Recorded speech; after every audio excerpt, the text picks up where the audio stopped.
Are any of you here with parents today? No, sir. No, sir. None of you came with any parents. No, sir. Mr. Gallegos, you were charged with discharging a firearm. Who's Gallegos? Right here, sir. Mr. Gallegos, you were charged with discharging a firearm in a metropolitan area. You are facing up to a year in jail and or a $4,000 fine. Are you Mr. Gamero? That's me. Mr. Gamero, you were charged with unlawful carrying of a weapon. You are facing up to a year in jail and or a $4,000 fine. Mr. Garcia, you were also charged with discharging a firearm in a metropolitan area. All of you are facing up to a year in jail and or a $4,000 fine. We are going to do probable cause. You have the right to remain silent. Anything you say can or will be used against you. You each have the right to have an attorney present. If you cannot afford one, one will be appointed to you. On January 12, 2025, the officer observed 4 males in dark clothing forming a circle and discharging several high-caliber weapons into the air while on patrol behind a residential neighborhood in Harris County, Texas.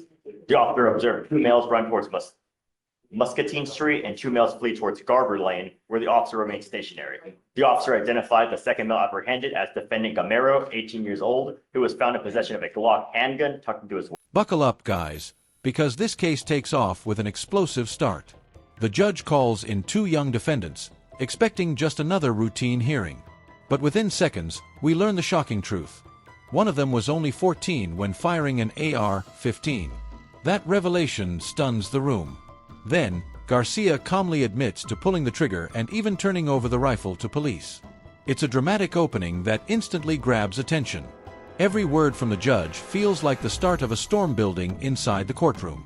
Defendant Gamero admitted that he and a co-defendant, a 14-year-old juvenile, had been firing an AR-15 and a Glock along with 2 other males who fled with a second AR pistol, and the other 2 males were apprehended, one of which was defendant Gallegos, 17 years old. Defendant Gallegos confirmed the other male's identity and stated the weapon had been passed around among 4 individuals and that all were involved in shooting them, and that the AR was purchased from an unknown individual in the street. The 4th male was identified as defendant Garcia, 17 years old. Defendant Garcia admitted to firing all 3 seized weapons, and defendant Garcia was observed disposing of an AR-15 and surrendering.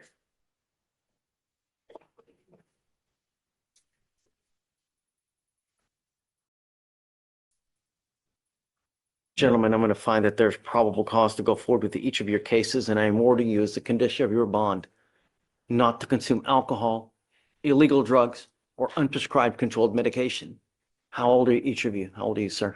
17. How old are you? 17. How old are you? I too. What do you do with yourselves? Well, I just be at the home with my girlfriend. Did you graduate from high school? No, sir. We're going to work on that. Did you graduate from high school? No, sir. I'm so great. Yeah. Are you currently enrolled in school? No, I had dropped out, but Okay, not anymore. yes, We're going to work on that. What's your situation? I'm currently enrolling in school because I just left and No. Are you enrolled or are No, you sir. not? Okay, we're Current. going to work on that as well. Did you graduate? We're going to work on it. The first thing I'm going to tell each of you is that you are not to smoke any weed. I'm sending you each for a test right now because I want to know what, if anything, is in your system. If there's something. Timeline. Start from 2:16 and end at 5:01. All right, guys. Now the judge tightens his grip and delivers a reality check that cuts deep. He rules there's probable cause, a critical turning point, and quickly orders drug testing. Then he presses the boys on school attendance, exposing gaps in their future and discipline. But the moment that freezes the courtroom comes when he warns about bullets fired into the air. He paints the picture of innocent lives lost from reckless gunfire, hammering the weight of their actions. The young defendants nod quietly, clearly shaken. It's a sobering lesson in consequences, echoing louder than any lecture could. Your system, you will get a pass today, but I'm giving you notice now that you will be retested in 45 days. And if I find that you continue to use, I'm going to put you in jail. I don't know if you're using, but if you are, it stops today. And if you stop today, in 45 days, you will be clean. If you continue to use, you're going to end up staying with me. Do you understand? yes, sir. What goes up must come down. So when you fire a gun in the air, a bullet has to go somewhere. If it lands on a 7-year-old's head, what happens? It's a rhetorical question, meaning that you don't need to answer, but I'm giving you something to think about, that what goes up must come down. What goes down will ricochet. And if it ricochets into a person, someone's going to get charged with that murder. Do you understand? Yes, There sir. are proper places to do these things. That's what you do. As far as I'm concerned now, none of you are to be in possession of any weapons whatsoever. Don't worry about filing any conditions because each of them are going to be honored. Yes, I will provide each of you guys a lawyer today. And I'm going to send you for a test. You must come back. If you fail to go test, if you fail to come back, I'm going to issue a warrant for your arrest. Do you understand? Yes, sir. Okay, take a seat for me, please. Right this way. Or I'm going to have you sign resets and then we'll have you take a seat. Chris? Manuel Worthy, you were charged with unlawful carrying of a weapon. You are facing up to a year in jail and or a $4,000 fine. We are going to do probable cause. You have the right to remain silent. Anything you say can and will be used against you. You have the right to have an attorney present. If you cannot afford one, one will be appointed to you, sir. Yes, Judge. On January 8th, 2025, the officer responded to a DPS agent who stated he was following the defendant's vehicle and needed assistance on a traffic stop after the DPS agent was conducting surveillance on an unrelated case. The DPS agent provided a description of the defendant's vehicle, and the officer observed the defendant's vehicle failing to a signal lane change, along with the vehicle's third brake light being out. A traffic stop was conducted, and the officer made contact with the defendant. The officer observed a strong odor of marijuana, and the defendant was asked to step out of the vehicle, and the defendant stated there was nothing illegal inside the vehicle. The officer located a cigar filled with a green leafy substance known to be marijuana based on training experience with a weight of 0.09 grams or 0.032 ounces. A PC search of the vehicle was conducted, and the officer located a unholstered black handgun inside a backpack in the back seat. If I may, Your Honor, briefly. Sure. Bit unusual. I think the DPS officer, he needs help with the traffic stop. He doesn't state any traffic violations or any He reason. does though. Sure he does. The DPS officer that dispatches says, hey, I'm doing surveillance on this case, on another case. I need help with a traffic stop. He doesn't tell him any traffic violations at all. And that is true, Your Honor. The officer said he needed assistance, and the officer that was called for assistance is the one who observed the vehicle fail to signal. So the person that came, The person that came in response to the DPS agent calling in assistance. We just don't know why he needs an assist with the traffic stop at all. He says, hey, come basically pull because this. he's doing something else, I'm assuming, right? Isn't that, he's investigating someone else? Yeah, but I don't understand why he's telling another officer to pull this guy over. He doesn't give him a reason to do so. And we have videos available on this and I've watched them. Even so, the officer that pulls him over still sees violations though, right? If he had not seen violations, I may have an issue. Right. But nevertheless, he still sees issues. I mean, I understand that, Judge. My issue, and this may not be a thing for PC, I've watched the videos. There's no failure to signal a lane change, and you only need 2 brake lights in Texas. I don't know what this third brake light thing is. We can have a suppression hearing later on it. I just want to bring it to the court's attention at the PC determination. I mean, he says, hey, pull this guy. You're telling me that there's no PC, and one of the issues is because he really does signal a lane change. I'm all here. I'm ready to see it. If you have it, I'm ready to see it. You know, I mean, there's no sense in delaying the inevitable. If there's no probable cause, there's no probable cause. I mean, let's tee it up. I mean, it's only 10 o'clock, right? So Gives a moment to of review. course, Yes. absolutely. But understand, let me finish PC with Understand. everyone. Give Alex a moment to also look so he can be prepared. Gotcha. We'll come back. We'll take a look. In the meantime, show me the provision that says you only need 2 red lights as well. Okay. Show me the money and then we'll do it. Yeah, Judge. Happy, Thank you. you know, All right, cool. take a seat for me in the jury box. You're on probation. You've now, no. He was, yeah, he. Did they file a motion or no? They filed a motion. He was taken in last night. He So let's bonded out. let's do probable cause and then we'll do it. Okay, thanks, Judge. So tell me. A review of the body cam, we did see the failed signal. In addition, we did see the high mounted brake light out, which is a third brake light. And under the Texas Code, section 547.3215, the federal vehicle equipment safety standards are adopted, and federal regulation 49 CFR 571.108 requires a high mounted rear brake light. And because that was out, that is But the, not all cars have that. well, So are you telling me now every single car has to have that third mountain third mounted brake light? It requires any multi-purpose passenger vehicle, which in this case it was a sedan. So in this case, it is a passenger vehicle. So it has to have, and you can see on the body cam, Your Honor, you can see the high mounted brake light. That's not a truck, not a sedan. Well, And I would point out, sure, it requires the I don't, vehicle no, to no, no, have. no, but did you really see that there's no turn signal? there's no turn signal and I would like to see that. yeah, we can see that it's, Can you show him what you saw, please? yeah, because you can pull up the video faster than I can. We have the video ready. Oh, okay. Time stamped at 0.08. It's. You can- So you're gonna see the vehicle come into view at a distance right there, and he comes across 2 lanes without signaling.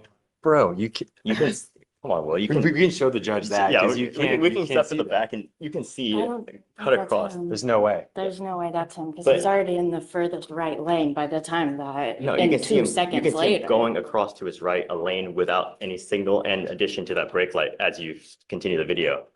Would you like to see, Judge? Sure.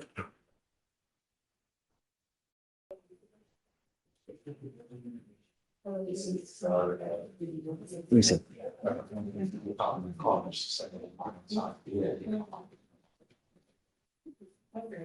You will see your vehicle here. Which car? It's a, may I, Your Honor, go up there and point it out? The truck? No, it's the gray sedan. The gray sedan come up. Oh, it hasn't come up yet. You won't see it until after the law enforcement goes over the hill on that. It looks like he's going pretty fast, huh? No. No. No, we're just. There is two people kind of, Okay, ready for the next one?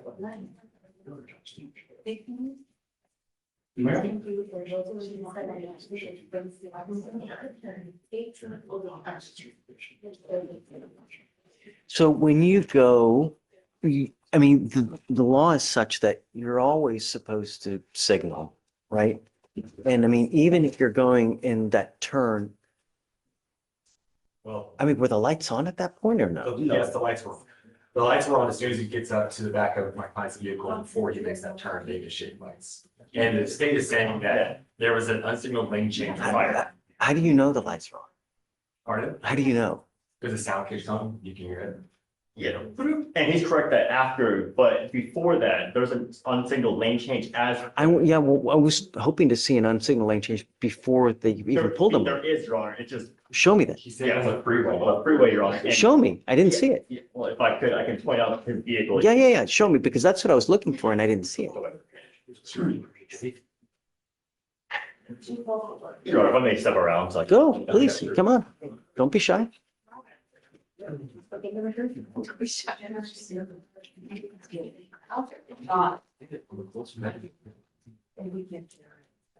So it's small, it's at a distance, but you'll see the vehicle come into view momentarily. It's right there. That's the defendant's That's vehicle. him? That's the defendant's vehicle. Let me go back a little There's bit. no way to tell it's vehicles. Because you can continue, no, and you can continue seeing it. Can you not make it? You should be able to like, I'm sorry, if we're gonna do crosstalk like this, we can just set this to an MAJ hearing or a formal motion to suppress, and that can be up on the big screen. We can have more structure to an argument, and we don't have to have 3 people arguing about it, or that's a personal handheld device. Yes, Judge. And that's the. I guess you want to set it for a formal probable cause hearing? He's on an MAJ out of this court, we just have the MAJ.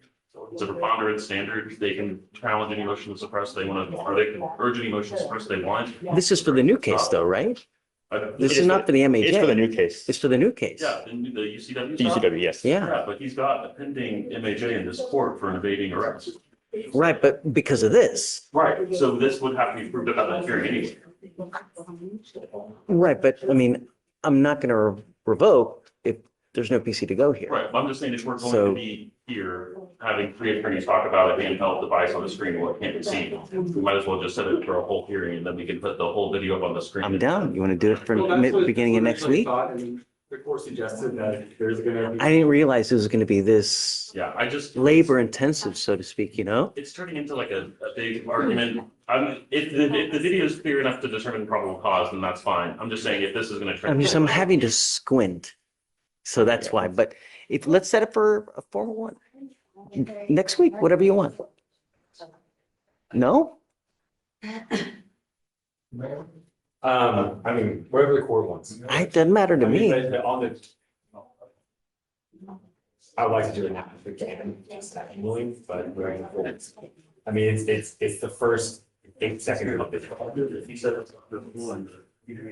car is so far on, there's no way. The state's gonna point out a minuscule car, hundreds of yards away, you can't see what lane it's in. It's the same.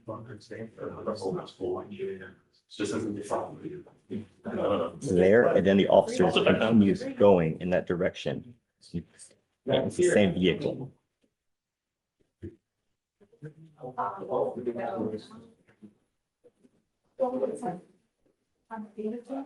Is it that one way over there? It's this one, like, it's, The one going right at that time. Because it's going right, then the officer continues in that direction, follow the vehicle. can we see it right here? Which one is it? So it's not right here, it's How does he even see that? because as he's coming around the corner, you see it right there, that vehicle right there going right. No, that was cool how you did that. Yeah, I don't know how I just about it. That's great. That's it. So yeah, as That's he's coming it. around the corner, yeah, so he's coming around and then that vehicle going all the way across with no light and then Look. Can't tell what lane he's in. No. Come here, Will. Look. He hit something that made it like really big. Can you see if he has a driver's license, please? Your Honor. Okay. You're not allowed to drive unless you have also car insurance. Do you understand? So I have liability. Okay, good. Don't pick up a third case. If you pick up another case, holy moly, I'm just gonna lose it. Do you understand? Don't. No, you're not supposed to have weapons. No drugs, no alcohol. Did you say there was an odor of marijuana here? Yes, Judge, a strong odor of marijuana. Okay, I will test you 45 days from today. If you test positive again for marijuana, I'm going to lock you up. Do you understand? So No more smoking weed. So let's set this off 45 to 50 days. His appearance is required. He will get another test on that day. If he's clean, we'll just continue him and then just goes normal. If he's test positive, get ready. You hold the keys. Do you understand? sir. Okay. All right, guys. Thanks. Good morning, Mr. Sarmiento. Ese señor Sarmiento. You were, Bien, señor Sarmiento. Buenos días. you were charged with criminal trespass. You are facing up to 6 months in jail and or a $2,000 fine. Dólares de We are going to do probable cause. You have the right to remain silent. Anything you say can or will be used against you. You have the right to have an attorney appointed if you cannot afford one. multa. Si no puede ocupar una. Yes, Judge. I'm going to go slow. Yes, Judge. Más escuchen. On January 5th, 2025, the officer became aware of a stolen vehicle via a flock alert. The flock alert was for a listed stolen blue Hyundai. The officer checked the vehicle's license plate and observed the vehicle stolen as of December 21st, 2024. The officer observed the vehicle turning northbound onto East Tex Freeway, taking the ramp heading north on East Tex Freeway, and ran the license plate, confirming the vehicle to be stolen.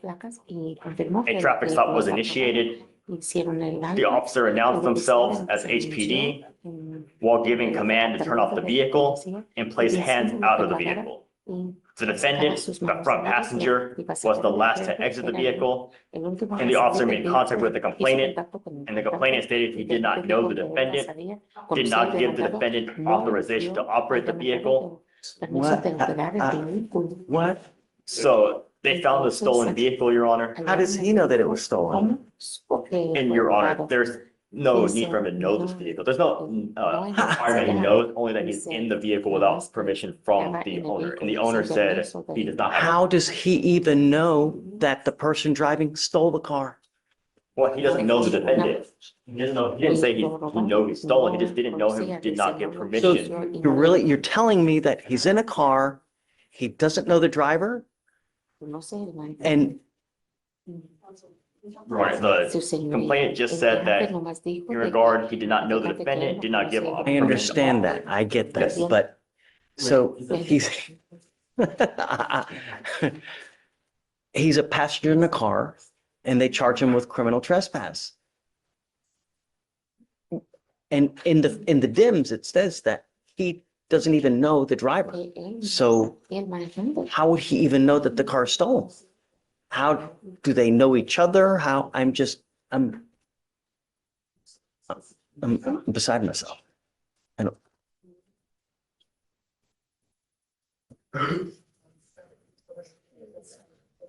When a criminal trespass requires some kind of like notice that, hey, man, you know,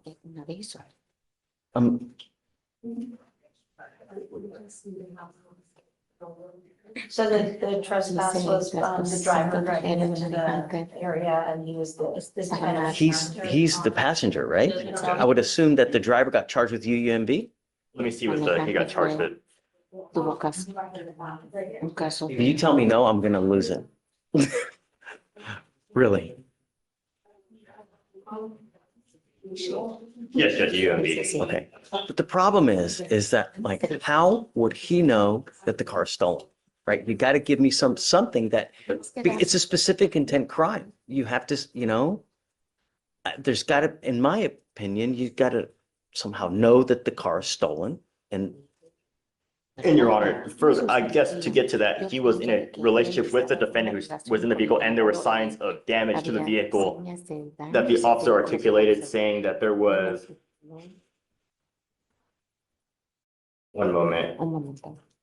a scratch on the hood. Signs of theft that would lead a reasonable and prudent person to believe the vehicle was stolen, as the steering column was broken in a manner that only a screwdriver could turn the vehicle on, and the screwdriver was tagged into the evidence.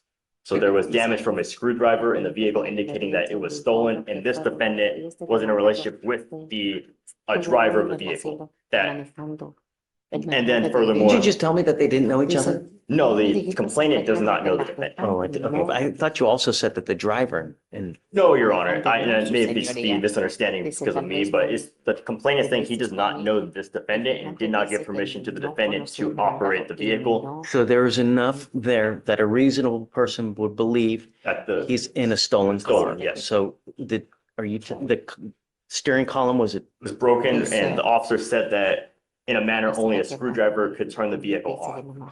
Un desarmador podía apagar el vehículo.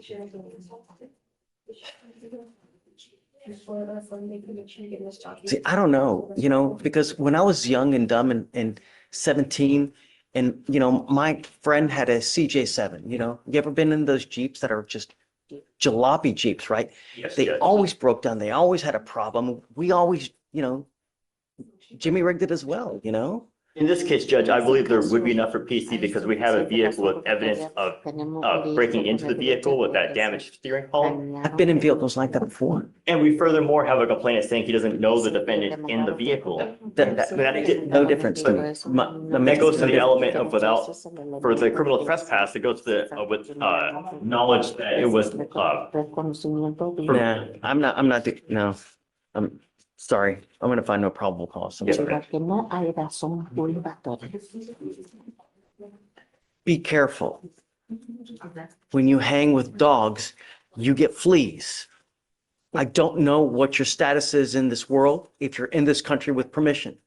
But if you go to jail and you're not in this country with permission and you spend any kind of 4+ hours in there, immigration will put a detainer on you and you will be stuck like Chuck in there until you get shipped to immigration. So live like a halo, especially if you're not well documented in this country. Go ahead, take a seat for me, sir. Yes, sir, you're charged with theft, aggregate theft. You're facing up to 6 months in jail and or a $2,000 fine. We're going to do probable cause. You have the right to remain silent. Anything you say can and will be used against you. You have the right to have an attorney present. If you cannot afford one, one will be appointed to you, sir. Yes, Judge. Okay. On January 12th, 2025, the officer responded to an HEB in Harris County, Texas, in regard to the theft of an employee. The officer made contact with the complainant, the loss prevention investigator. The complainant stated the defendant was an employee of HEB, and the loss prevention employee was notified by a store manager that the defendant was taking Red Bull into the pharmacy without paying, drinking the Red Bulls, and then throwing it away. These acts were verified by video, and the complainant researched the defendant and noticed that when the defendant left his shift, he would have a bag of unpaid grocery items, which like items throughout the store, bring the unpaid items into the pharmacy, wait until the end of his shift, bag the products, and then leave the pharmacy without attempting to pay for the merchandise. The complainant observed the defendant take items without paying in 7 different days. The total was approximately $368.38. All right. Sir, I'm going to find that there's probable cause to go forward with the case. I'm ordering you as a condition of your bond not to go back to any HEB. Do you understand? If you violate these conditions, you pick up a new case, I'm going to put you in jail. No more PR bonds. Do you understand, sir? Are you working now? Do you have an income? I am studying for my board exam. So no, Studying for board exam for what? actually,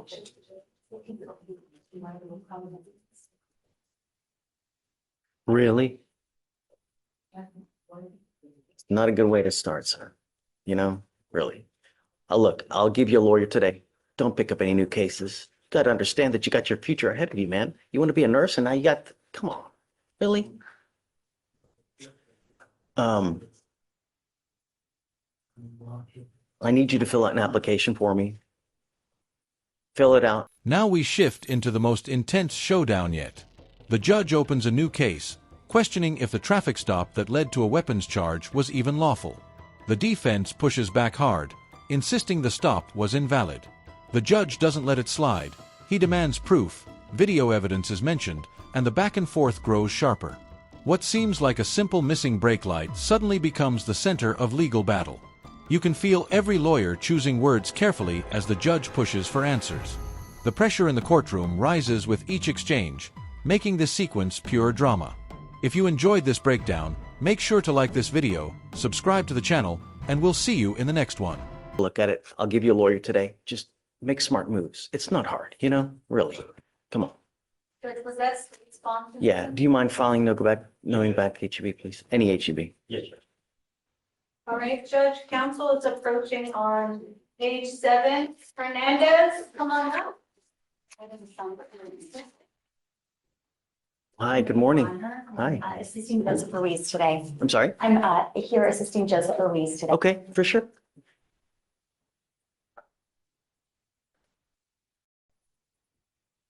You are Joaquin Hernandez. sir. Mr. Hernandez, you're charged with driving while intoxicated. You're facing up to 6 months in jail and or a $2,000 fine. We're going to do probable cause. You have the right to remain silent. Anything you say can and will be used against you. You have the right to have an attorney present. If you cannot afford one, one will be appointed to you, sir. Yes, Judge.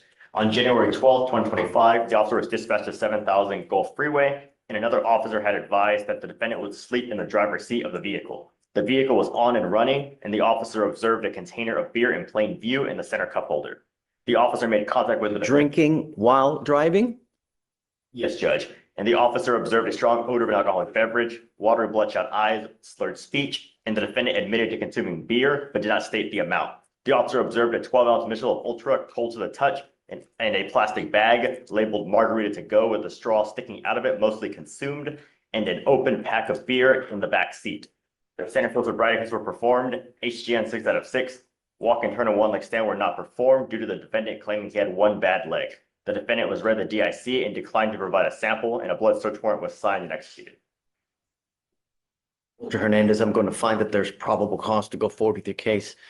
Can you see if he has any prior DWIs, please? Yes, Judge. I see no prior DWIs. I would venture a guess that it's damn elementary that you're not supposed to have alcohol in the car. I am now taking away your privilege to drive. You will be signing an affidavit with me today, promising you're not going to drive, and I don't give a rat's behind what is going on in your life. If I find that you drive, and I don't care if there's a burning building and you have to save 50 children, I can have a contempt hearing. And every time you drive, you can be facing up to 6 months in jail and a $500 fine. Do you understand? Do not drive for any reason. If you have a problem with drugs or alcohol, you better address it, because if you don't, I will do it for you. And I promise you're not going to like the way that I do it. I'm ordering you not to consume alcohol, illegal drugs, or unprescribed controlled medication. If I find anything, you're going to stay with me. No more PR bonds. Your Honor, will we have the opportunity to have an interlock system on this vehicle? No, he can't drive. I'm not going to let him drive. I mean, he's got multiple open containers, all have consumed allegedly. No, I mean, and I would think that, it's a privilege. And if I get that he understands the awesome privilege at a later date, come back and we can talk. But at this point, no. I will have you come up here, swear to us that you're not going to drive. After that, I'm going to get you the Victoria sign and reset. After that, what is your name, please? Kia Smith. I'm sorry? Smith. Ms. Smith. You will get to Ms. Smith where she will give you your bond conditions. After that, you'll be free to go. Because you have a lawyer, I will waive your appearance, but it is your responsibility to stay in touch with them. If they tell me they can't get a hold of you because you're playing games, you pick up a new case, you endanger my public, I'm going to revoke your bond and I'm going to put you in jail. Do you understand? It's not hard. Judge, when we return on March 19, is there a possibility that we can present evidence to the court to permit the interlock? I am always all ears, but at this point, with all that's in that car, no. But come back at a later day, show me, because it is a privilege. It's not a right. You want a right, take your Dodge Patas and take, but it's an awesome privilege, and that's what it is. Show me how much of an appreciation, proactivity goes a long way, and then we can talk. All right? Yes, ma'am. Judge, just really quick, I can know drug, no alcohol, is it randomly? Please, on all DWIs for any days. And Yeah. it's, portable device or not? No, Okay, right. no. It's a first.